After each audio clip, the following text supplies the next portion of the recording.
ஆதியாகமம் புஸ்தகம் 8ஆம் அதிகாரம் 1ஆம் வசனம் முதல்.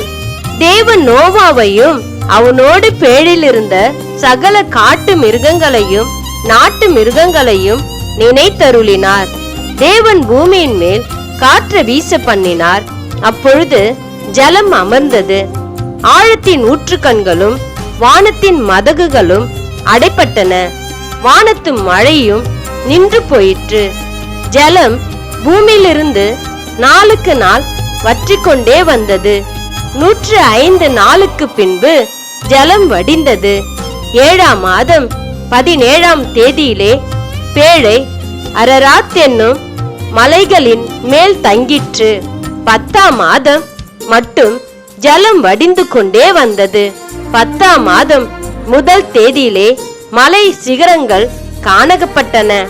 40 நாள் சென்ற பின்பு நோவா தன் பேழையில் செய்திருந்த ஜன்னலை திறந்து ஒரு காகத்தை வெளியிலே விட்டான். அது புறப்பட்டு பூமியின் மேல் இருந்த ஜலம் வற்றி போகும் வரைக்கும் போகிறதும் வருகிறதுமாயிருந்தது. பின்பு பூமியின் மேல் ஜலம் குறைந்து போயிற்றோ என்று அறியும்படி ஒரு புறாவை தன்னிடத்திலிருந்து வெளியிலே விட்டான். பூமியின் மீதெங்கும் ஜலம் இருந்தபடியால் அந்த புறா தன் உள்ளங்கால் வைத்து இளைப்பாற இடம் காணாமல் திரும்பி பேழைக்குள் அவனிடத்தில் வந்தது. அவன் தன் கையை நீட்டி அதை பிடித்து தன்னிடமாக பேழைக்குள் சேர்த்து கொண்டான். பின்னும் 7 நாள் பொறுத்து மறுபடியும் புறாவை பேழையிலிருந்து வெளியிலே விட்டான். அந்த புறா சாயங்காலத்தில் அவனிடத்தில் வந்து சேர்ந்தது. இதோ அது கொத்தி கொண்டு வந்த ஒரு ஒலிவ மரத்தின் இலை அதன் வாயில் இருந்தது. அதனாலே நோவா பூமியின் மேல் ஜலம் குறைந்து போயிற்று என்று அறிந்தான். பின்னும் 7 நாள் பொறுத்து அவன் புறாவை வெளியே விட்டான். அது அவனிடத்திற்கு திரும்பி வரவில்லை.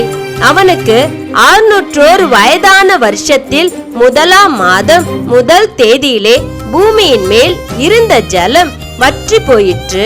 நோவா பேழையின் மேல் தட்டை எடுத்து பார்த்தான். பூமியின் மேல் ஜலம் இல்லாதிருந்தது.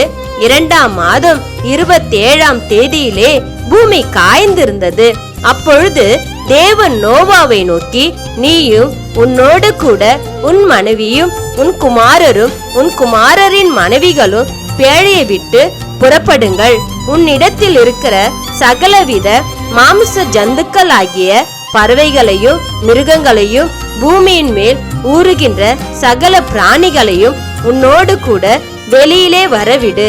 அவைகள் பூமியிலே திரளாய் வர்த்தித்து பூமியின் மேல் பலுகி பெருக கடவது என்றார்.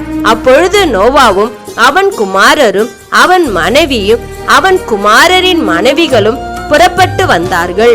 பூமியின் மேல் நடமாடுகிற சகல மிருகங்களிலும் ஊறுகிற சகல பிராணிகளிலும் சகல பறவைகளும் ஜாதி ஜாதியாய் பேழையிலிருந்து புறப்பட்டு வந்தன.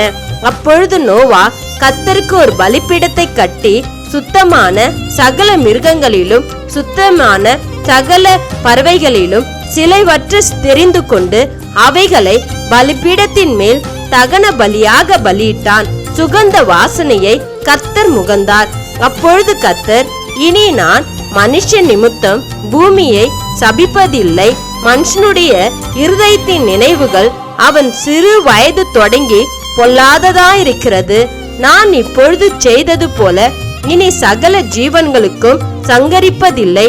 பூமியில் உள்ள நாளெல்லாம் விதைப்பும் அறுப்பும் சீதளமும் உஸ்தமும் கோடை காலமும் மாரி காலமும் இரவும் பகலும் ஓய்வதில்லை என்று தம்முடைய உள்ளத்தில் சொன்னார்.